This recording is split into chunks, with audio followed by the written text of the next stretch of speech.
Hello and welcome to my YouTube channel. तो आज के इस वीडियो में हम पढ़ेंगे द प्राइस पजल के बारे में। ये क्लास 9th का इकोनॉमिक्स का चैप्टर है और इस चैप्टर में हम पढ़ेंगे कि जो हमारी मार्केट है वो कैसे वर्क करती है और जो अभी हमारी गुड्स और सर्विसेज होती है उनका प्राइस जो होता है वो चेंज क्यों होता रहता है और इन सारी चीज़ों में गवर्नमेंट का क्या इन्वॉल्वमेंट है। ठीक है, तो आइए शुरू करते हैं। तो शुरू करते हैं हमारा टॉपिक। हमारा पहला टॉपिक है डिमांड। ये डिमांड का मतलब होता है किसी प्रोडक्ट या सर्विस की वो क्वांटिटी जो कंज्यूमर किसी पर्टिकुलर प्राइस पर खरीदना चाहते हैं और खरीदने की कैपेसिटी भी रखते हैं। अब जो खरीदने की कैपेसिटी होती है वो क्या होती है? पैसे। यानी कि कंज्यूमर के पास उतने इनफ पैसे हैं जो उस सामान को खरीदने के लिए रिक्वायर्ड हैं। अब किसी एक एग्जाम्पल से समझो। जैसे एक स्कूल बैग है। एक स्कूल बैग है, उसकी प्राइस है 500 रुपीज़। 500 रुपये का एक स्कूल बैग मिल रहा है। ठीक है, और 50 बच्चे ऐसे हैं जो उस बैग को खरीदना चाहते हैं। 50 स्टूडेंट्स हैं ऐसे जो उस बैग को खरीदना चाहते हैं। तो डिमांड कितनी हो जाएगी? डिमांड हमारी हो जाएगी ये 50। क्योंकि डिमांड के हिसाब से तो यही है ना कि मतलब वो क्वांटिटी जो कंज्यूमर किसी पर्टिकुलर प्राइस पर खरीदना चाहते हैं। तो 50 स्टूडेंट्स हैं यानी कि क्वांटिटी हमारी 50 हो गई, तो हमारी डिमांड कितनी हो गई? 50 हो गई।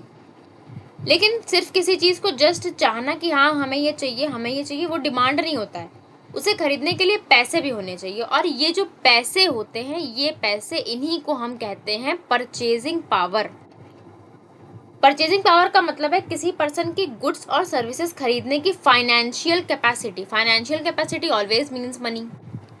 फाइनेंशियल कैपेसिटी का मतलब पैसों की ताकत। जितनी ज़्यादा इनकम होगी, जितना ज़्यादा आप कमाएंगे, आप उतनी ज़्यादा आपकी परचेजिंग पावर होती जाएगी। आप जितना ज़्यादा कमाएंगे आप उतना ज़्यादा सामान खरीद सकते हैं, और अगर आप कम कमाएंगे तो आप सिर्फ नेसेसिटी वाली चीज़ें खरीदेंगे तो आपकी परचेजिंग पावर जो होगी वो कम हो जाएगी। ऐसे समझिए आपके पास में 2000 रुपये हैं। एक लड़का है, आर्यन नाम है उसका, उसके पास में 2000 रुपये हैं और वो 4 शूज़ खरीद सकता है 500 रुपीज़ ईच।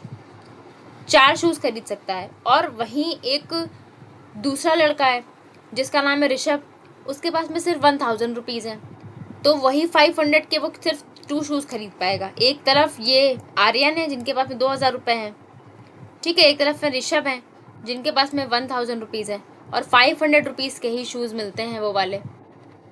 तो जो ये आर्यन है ये कितने खरीद लेंगे? ये खरीद लेंगे 4 शूज़, और जो ये ऋषभ है ये केवल 2 ही ले पाएंगे। तो ऋषभ की परचेजिंग पावर कम हो जाएगी और आर्यन की परचेजिंग पावर ज़्यादा हो जाएगी।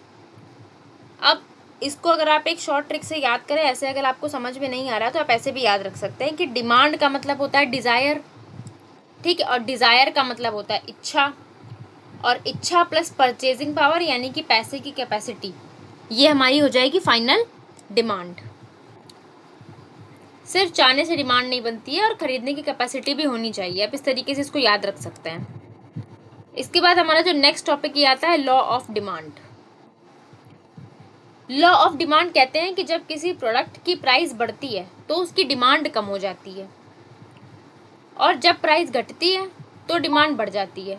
अगर बाकी सारे फैक्टर्स सेम रहते हैं, सिर्फ उसी केस में ये चीज़ पॉसिबल है। जस्ट एज्यूम जब मिंत्रा की सेल आती है, ठीक है, तो मिंत्रा की सेल में क्या होता है कि बहुत सारे लोग बहुत सारी शॉपिंग करते हैं उसमें। क्यों? क्योंकि जितने भी प्रोडक्ट्स हैं उनकी प्राइस क्या होती है? एकदम से फॉल डाउन होती है, प्राइस ड्रॉप होता है, तो शॉपिंग बहुत ज़्यादा होने लगती है। वहीं ऑन दी अदर हैंड यही सेम प्रोडक्ट्स जिनकी प्राइस ड्रॉप हो रही है उनको लोग खरीदते हैं, बट उतने नहीं खरीदते जितना सेल में खरीदते। जैसे फ्लिपकार्ट की सेल पर आप लोगों ने वो तो खरीदा ही होगा ना, इलेक्ट्रॉनिक गैजेट्स वगैरह, वो तो सभी के वहाँ आता है। तो उस फैक्टर से हम लॉ ऑफ डिमांड को समझ सकते हैं कि जैसे हमारा ये प्राइस है, जब जब प्राइस बढ़ेगा तब तब हमारी जो डिमांड है वो एज अ रिजल्ट कम होती जाएगी, और जब जब हमारा प्राइस जो है वो ड्रॉप होएगा उस वक्त हमारी जो डिमांड है वो बढ़ती चली जाएगी। ये एग्जाम्पल भी लिखा हुआ है आपकी बुक में। ये देखो, प्राइस ऑफ मैंगो और ये क्वांटिटी डिमांडेड। 150 रुपीज़ का जब मैंगो मिलता था तो क्वांटिटी 1 kg डिमांडेड थी। 100 रुपीज़ का हो गया तो ये देखो डिमांड बढ़ गई, और फिर और सस्ता हो गया 50 रुपीज़ का हो गया तो ये 3 kg हो गया। और ये हमारा ग्राफ है, इसमें वाई एक्सिस में हम प्राइस को रिप्रेजेंट कर रहे हैं, एक्स एक्सिस में हम क्वांटिटी ऑफ मैंगोज को रिप्रेजेंट कर रहे हैं। ये देखो, जब 150 रुपये था तो हम कितना खरीद रहे थे? 1 kg। वहीं जब हमारा 100 रुपीज़ हो गया तो हम कितना खरीद रहे हैं? 2 kg। जब हमारा 50 रुपीज हो गया तो हमारा क्या हो गया 3 kg। ये जो हमारा आ रहा है ABCD, ये हमारा क्या है स्लोप, ये D से लेकर के D डैश तक ये हमारा क्या आ जाएगा slope of law of demand curve. ठीक है, ये डिमांड कर्व हो जाएगा और ये क्या हो जाएगा इसकी स्लोप हो जाएगी। और ये देखो ये पॉइंट्स है, इन पॉइंट्स पर हमारा ये हो रहा है, ये आपका जो ये चार्ट है ना ये जस्टिफाई कर रहा है इन पॉइंट्स को, इन पॉइंट्स पर हमारी सेल हो रही है। मान लो जैसे अभी भी अगर आपको समझ नहीं है तो मैं एक और एग्जांपल देके समझाती हूँ। जैसे मान लो एक आइसक्रीम है, वो 50 रुपीज की मिल रही है, ठीक है, उसको घटा करके आपने 30 रुपीज कर दिया। अब ज्यादा लोग आइसक्रीम खरीद पाएंगे, क्यों? क्योंकि उसका जो प्राइस है वो कम हो गया, इसलिए जो उसकी डिमांड है वो बढ़ जाएगी। और आइसक्रीम अगर 30 रुपीज से बढ़ा करके 70 रुपीज कर दी जाए तो वो हो गई महंगी, तो लोग थोड़ा सा कम खरीदेंगे, इससे क्या होगा उसकी डिमांड जो है वो घट जाएगी। प्राइस और डिमांड हमेशा जो है अपोजिट डायरेक्शन में ही मूव करते हैं, बाकी सारे फैक्टर्स का कांस्टेंट होना चाहिए, बस ये एक कंडीशन है कि प्राइस और डिमांड के अलावा हम किसी और फैक्टर को नहीं देखेंगे। इसमें एक चीज रही जा रही है, ये है इंडिविजुअल डिमांड। इंडिविजुअल डिमांड जैसा कि नाम से ही पता चल रहा है, इंडिविजुअल का मतलब होता है एक सिंगल इंसान, पर्टिकुलर, और इंडिविजुअल डिमांड का मतलब है कि एक ही कंज्यूमर यानी कि एक ही इंडिविजुअल किसी पर्टिकुलर प्राइस पर किसी प्रोडक्ट की जितनी क्वांटिटी खरीदना चाहता है खरीद सकता है। जैसे 40 रुपीज की नोटबुक की प्राइस पर रिया जो है वो 5 नोटबुक खरीदती है, तो रिया इंडिविजुअल डिमांड है ना, यानी कि कोई एक पर्टिकुलर पर्सन है ना, इंडिविजुअल है। इंडिविजुअल डिमांड का मतलब होता है एक पर्टिकुलर पर्सन की डिमांड। और यहीं पर एक दूसरा फैक्टर भी होता है जिसको हम कहते हैं मार्केट डिमांड। ये मार्केट डिमांड का मतलब है मार्केट के सभी कंज्यूमर्स की इंडिविजुअल डिमांड का टोटल, यानी कि सम। जैसे ये मान लीजिए रिया है, ये आराध्या है, ये शानवी है, ये इतने सारे लोग हैं, तो इन सारे जो भी ये भी 1, 2 और 3, ये जो 3 लोग हैं, इन तीनों की इंडिविजुअल डिमांड का टोटल सम, यानी कि इन तीनों को हम प्लस कर देंगे तो वो जो हमारा टोटल सम हो जाएगा वो हमारा हो जाएगा मार्केट डिमांड। आई होप आपको समझ में आ रहा होगा। चलिए आगे बढ़ते हैं। इसके बाद में हमारा ये कर्व आ जाएगा जिसमें हमारा दिया हुआ है डिमांड कर्व। ये देखिए ये हमारा इंडिविजुअल डिमांड कर्व है, ये हमारा मार्केट डिमांड कर्व है।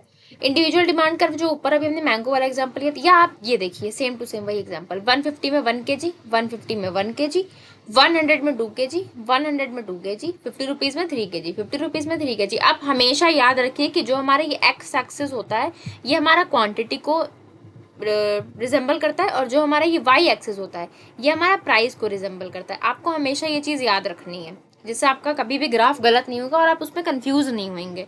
फिर हमारा आ जाता है मार्केट डिमांड। मार्केट डिमांड में जैसा मैंने आपको बताया कि मार्केट में जितने भी इंडिविजुअल होते हैं उन सबकी डिमांड का टोटल सम हम लेते हैं। तो जैसे ये देखिए ये रिया है, ये आराध्या है और ये शानवी है। तो रिया जो है 150 रुपीज में 1 kg परचेज कर रही है, 100 रुपीज में 2 kg, 50 रुपीज में 3 kg, और वहीं ये देखिए जो आराध्या है वो 150 में 2 kg, 100 में 4 kg, 50 में 6 kg, और शानवी 150 में 3 kg, 100 में 6 kg, 50 रुपीज में 9 kg। तो हम क्या करेंगे इन तीनों का टोटल सम कर देंगे, इन तीनों का जो टोटल सम आ जाएगा वो हमारी मार्केट डिमांड हो जाएगी। जैसे 3, 4, 5, 6, ये हमारा 6 kg हो गया मार्केट डिमांड, यानी कि 150 रुपीज पे हम कितना सेल आउट कर रहे हैं 6 kg, और 100 रुपीज में ये 4, 5, 6 और ये 6, 12 kg, यानी कि हमारी मार्केट डिमांड 100 रुपीज में कितनी है 12 kg। वहीं हमारी जो मार्केट डिमांड है 50 रुपीज है वो कितनी है 18 kg। तो इन्हीं तीनों को, ये जो हमारी मार्केट डिमांड है इन्हीं तीनों को हम प्लॉट करेंगे अपने ग्राफ में। 150 में हमारी कितनी आ रही है 6 kg, ये देखिए 150 में आ रही है 6 kg, 100 रुपीज में कितनी आ रही है 12 kg, और 50 रुपीज में कितनी आ रही है 18 kg। आई होप आपको ये डिमांड कर्व समझ में आ गया होगा। फिर नेक्स्ट आते हैं अदर डिटर्मिनेंट्स ऑफ डिमांड पे। डिमांड सिर्फ पैसे से ही इफेक्ट नहीं होती है, कुछ और फैक्टर्स भी डिमांड को बढ़ा या घटा सकते हैं। वो जो फैक्टर्स होते हैं पैसों के अलावा उनको हम कहते हैं अदर डिटर्मिनेंट्स ऑफ डिमांड। जैसे ये देखिए प्राइस ऑफ रिलेटेड गुड्स।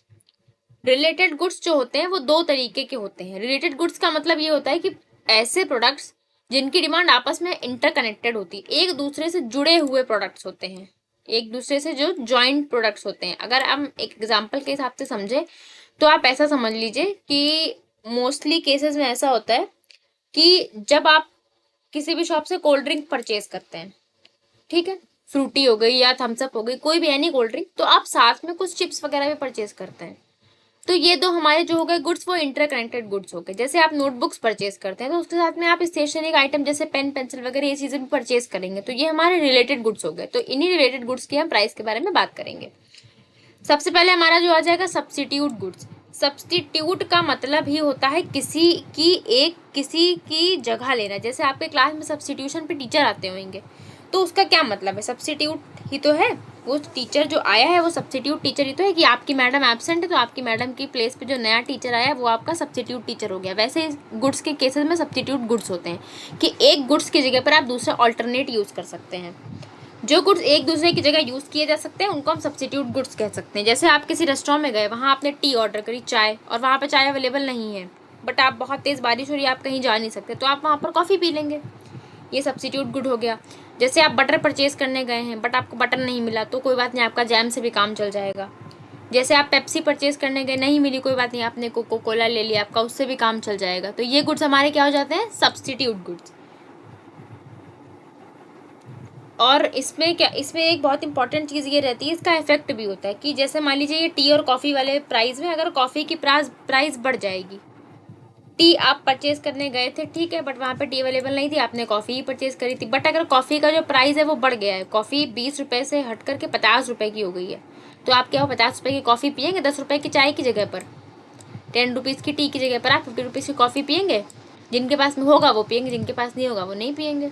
तो इससे क्या होगा कि लोग कॉफ़ी की जगह पर टी खरीदना परचेज कर देंगे, टी खरीदना स्टार्ट कर देंगे कि हम 50 रुपये की कॉफ़ी नहीं पियेंगे, 10 रुपये की चाय ही पियेंगे। तो इससे क्या होगा कि टी की जो डिमांड है वो बढ़ जाएगी। सब्स्टिट्यूट की प्राइस बढ़ने से दूसरे प्रोडक्ट की डिमांड जो होती है वो बढ़ जाती है। सब्स्टिट्यूट का अगर हम प्राइस बढ़ाएंगे तो दूसरे प्रोडक्ट की जो डिमांड है वो भी बढ़ जाएगी, क्योंकि सब्स्टिट्यूट प्रोडक्ट महंगा होने की वजह से लोग खरीदना कम चालू कर देंगे और दूसरा प्रोडक्ट ज़्यादा खरीदने लगेंगे। फिर आता है कॉम्प्लीमेंट्री गुड्स। कॉम्प्लीमेंट्री देखिए यहाँ पे एक वर्ड है कॉम्प्लीमेंट। कॉम्प्लीमेंट जैसे आप किसी को कहते हैं ना, तुम बहुत सुंदर लग रही हो और बहुत अच्छी लग रही हो, इस तरीके की जो चीज़ें होती है वो हमारी कॉम्प्लीमेंट्स हो जाती हैं। तो जो हमारे गुड्स होते हैं, जो गुड्स एक साथ यूज होते हैं वो हमारे कॉम्प्लीमेंट्री गुड्स होते हैं, कि हाँ उनके साथ में वो चीज़ें तो जाएंगी ही जाएंगी, उनकी शोभा बढ़ा देती हैं एक तरीके से। जैसे आपने कार परचेज करी है, ठीक है, बहुत अच्छी कार है भाई, अपने BMW परचेज करी है, बट आपने उस BMW में पेट्रोल तो डलवाया ही नहीं है, तो क्या वो आपकी कार चलेगी? नहीं चलेगी। तो पेट्रोल क्या हो जाएगा? कार के लिए कॉम्प्लीमेंट्री गुड हो जाएगा। जैसे आपके पास में पेन तो है, बहुत अच्छा ट्राईमैक्स का पेन है, लेकिन वो खाली है, उसमें इंक तो है ही नहीं, तो पेन किसी काम का है नहीं, तो ये इंक क्या हो जाएगी? कॉम्प्लीमेंट्री गुड्स हो जाएगी। जैसे आपके पास मोबाइल फोन है, आपने भैया एप्पल का 17 Pro Max ले लिया, बट आपके पास में उसका चार्जर ही नहीं है, तो उसकी कोई वैल्यू है नहीं, तो इसलिए जो वो चार्जर है वो उसका कॉम्प्लीमेंट्री गुड हो गया। इस केस में, कार और पेट्रोल के केस में, अगर कार की प्राइस बढ़ जाएगी तो लोग जो है कार को कम खरीदना स्टार्ट कर देंगे, और इससे एज अ रिजल्ट पेट्रोल की डिमांड भी कम हो जाएगी, क्योंकि जब आपके पास में व्हीकल होगा ही नहीं तो आप पेट्रोल कहाँ डालोगे? एक कॉम्प्लीमेंट्री गुड की प्राइस बढ़ती है, एक कॉम्प्लीमेंट्री गुड की प्राइस जब बढ़ती है तो दूसरे कॉम्प्लीमेंट्री गुड की डिमांड जो होती है वो कम हो जाती है। ये जो प्राइस, डिमांड और ये चीज़ें हैं, प्लीज़ इनको आप लोग कहीं पर नोट डाउन अच्छे से कर लीजिएगा। और अगर आप नहीं नोट कर पा रहे हैं, आपको नोट्स वगैरह कुछ चाहिए, तो प्लीज़ आप टेलीग्राम चैनल को ज्वाइन कर लीजिए, वहाँ पर मैं सारे नोट्स वगैरह भी सेंड कर रही हूँ और क्वेश्चंस भी हम वहाँ पर प्रैक्टिस करा रहे हैं। और आपको कोई भी क्वेरी हो तो प्लीज़ आप कॉमेंट में रेज कर सकते हैं। अब नेक्स्ट आता है income of the consumer. Consumer की जो इनकम है, कंज्यूमर का मतलब आप जो सामान को खरीद रहे हैं, कंज्यूमर की इनकम बढ़ने या घटने से भी डिमांड बढ़ती है। जैसे अगर आपकी इनकम बढ़ गई, आपकी इनकम बढ़ गई है तो क्या होगा कि आप सामान ज़्यादा खरीदने लगोगे, और वहीं आपकी इनकम अगर कम है तो आप सामान कम परचेज करोगे। इसमें दो केसेस होते हैं जिसमें आपकी इनकम बढ़ेगी तो लोग ज़्यादा चीज़ें खरीदेंगे। जैसे मान लीजिए आपकी सैलरी भाई आपके बहुत ज़्यादा हो गई तो आप डोमिनोज का पिज़्ज़ा खाने लगोगे कि हाँ टेस्ट गुड। वहीं आपकी सैलरी अगर कम है तो आप डोमिनोज का पिज़्ज़ा नहीं खाओगे, अवॉइड करोगे। फिर हमारा आता है taste and preference of the buyer. अगर किसी प्रोडक्ट का फैशन या ट्रेंड बढ़ जाए या लोग उसे पसंद करने लगे तो उसकी डिमांड बढ़ जाती है। जैसे अगर आप इसको एग्जाम्पल के उस पर देखो तो आप इसको ऐसे समझ सकते हो कि जो कोरियन इयररिंग्स वगैरह आते हैं, लड़कियों में उनका बहुत क्रेज है, तो क्या होता है कि इससे वो ट्रेंड एक फॉलो हो रहा है, तो सारी जो लड़कियां वो सब कोरियन आइटम खरीद रही हैं, तो उन चीजों की क्या होगी, डिमांड जो है वो बहुत ज्यादा हाई हो गई है। अगर लोग उस प्रोडक्ट को पसंद ना करें तो डिमांड कम हो जाती है। जैसे जो पुरानी चीजें हैं उनको कोई पसंद नहीं करता कि हाँ अब न्यू इनोवेशन हो गए, लोग नया सामान खरीदना ज्यादा प्रेफर करते हैं, तो उन पुरानी चीजों की जो डिमांड है वो क्या हो गई है, वो घट गई है, कम हो गई है।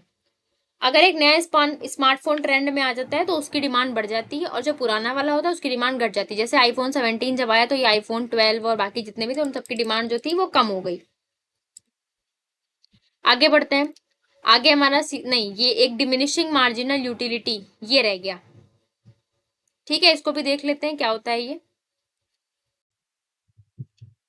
अब पढ़ते हैं डिमिनिशिंग मार्जिनल यूटिलिटी के बारे में। डिमिनिशिंग मार्जिनल यूटिलिटी का मतलब है कि जब कोई व्यक्ति, कोई इंसान एक ही चीज को बार बार कंज्यूम करता है, तो हर एडिशनल यूनिट से मिलने वाली जो सेटिस्फैक्शन होती है, यानी कि जो यूटिलिटी होती है, वो धीरे धीरे कम होती जाती है। इसको ऐसे समझो कि जैसे मान लीजिए आपको जो ये किटकैट की न्यू चॉकलेट आई है ना, आपको ये वाली चॉकलेट चाहिए, बहुत पसंद है आपको, तो उस चॉकलेट से मिलने वाला जो सेटिस्फैक्शन है, जो चॉकलेट खाने के बाद आपको अच्छा लगता है ना, वो अभी बहुत, उसको कहते हैं यूटिलिटी। क्या कहते हैं उसको, यूटिलिटी होती है वो। यूटिलिटी का मतलब जो आपको उस चीज़ से खाने वाली चीज़ से या किसी भी चीज़ से मिलने वाला जो सेटिस्फैक्शन होता है, जो हैप्पीनेस होती है, उसको बोलते हैं यूटिलिटी। यू से डिनोट होती है ये। और वो जो यूटिलिटी है अभी आपकी, वो मतलब जैसे आपने ये चॉकलेट खाई तो आपको वो चॉकलेट बहुत अच्छी लग रही है, मतलब आपकी यूटिलिटी जो है वो बढ़ रही है। फिर आपने क्या किया, आपने दूसरी भी खा ली। अब क्या हुआ, आपकी यूटिलिटी जो है, यानी कि जो सेटिस्फैक्शन, जो मज़ा आपको पहले आ रहा था, वो उससे थोड़ा सा कम हो गया। फिर ऐसे करते करते जैसे आप सेकंड चॉकलेट खाओगे, थर्ड चॉकलेट खाओगे, फोर्थ खाओगे, फिफ्थ खाओगे, तो ऐसे क्या होता है, आपका जो सेटिस्फैक्शन है वो धीरे धीरे करके कम होता चला जाता है।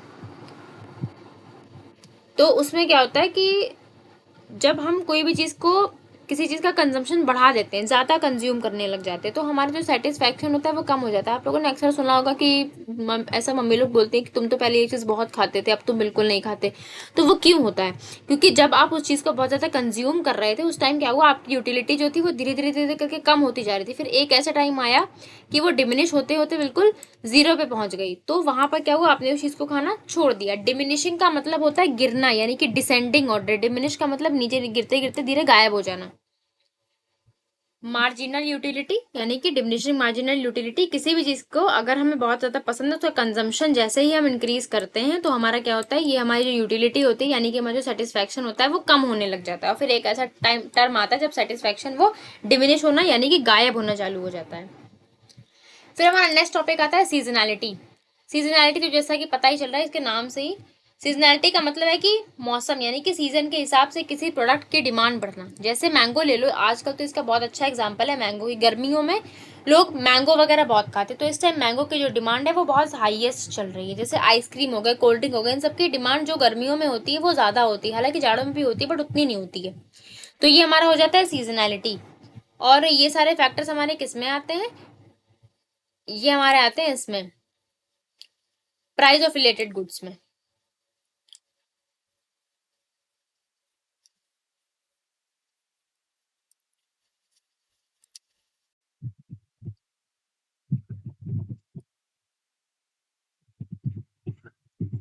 आगे बढ़ते हैं, फ्यूचर प्राइस एक्सपेक्टेशन।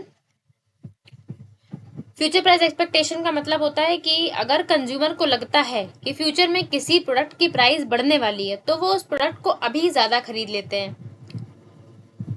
जैसे अगर आपको याद होगा कि एक बार ऐसा हुआ था, अभी पेट्रोल का ही क्राइसिस देख लो, बहुत दूर क्यों जाना, अभी पेट्रोल का ही क्राइसिस देख लीजिए। अभी बीच में क्या हुआ था कि पेट्रोल की प्राइस बहुत बढ़ जाएंगे, ये हो जाएगा, वो हो जाएगा, बिल्कुल पेट्रोल खत्म होने वाला है, ये होने वाला, तो लोगों ने क्या किया, पेट्रोल को परचेज कर करके रखना, स्टोर करना स्टार्ट कर दिया।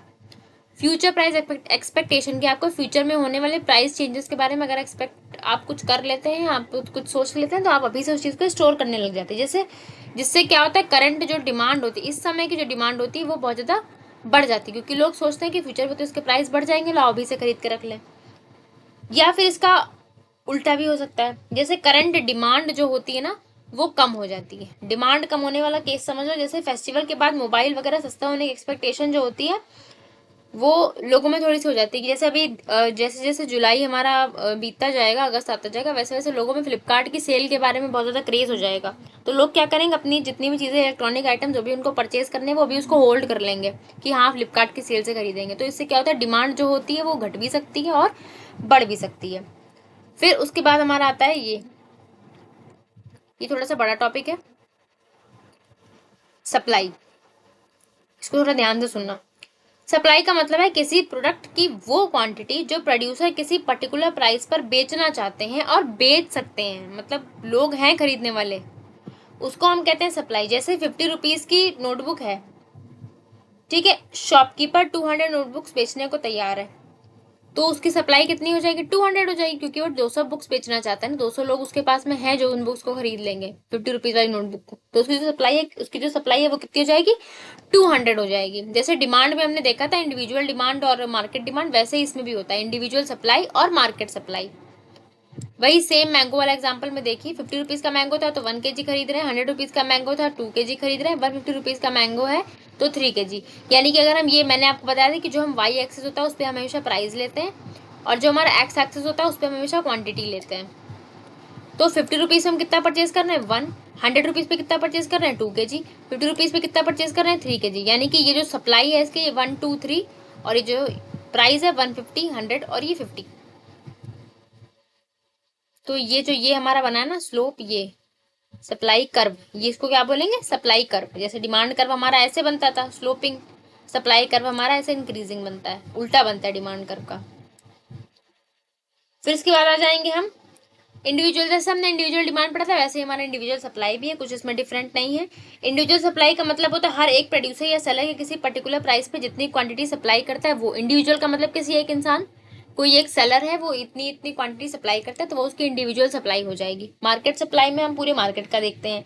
जैसे मार्केट सप्लाई का मतलब है मार्केट के सभी सेलर की इंडिविजुअल सप्लाई, जैसे हम उसमें कर रहे थे डिमांड में, वही सेम चीज हम इसमें करते हैं। 50 रुपीज के मैंगो में पहला सेलर एक बेच रहा है 1 kg, दूसरा सेलर 3 kg, तीसरा सेलर 2 kg, इन सबको काउंट कर लेंगे तो क्या आ जाएगा, 6। तो हमारी मार्केट सप्लाई क्या हो जाएगी, 6। और वही इंडिविजुअल सप्लाई अगर देखें तो सेलर ए की इंडिविजुअल सप्लाई क्या है, 1 kg, सेलर बी की क्या है, 3 kg, सेलर सी की क्या है, 2 kg।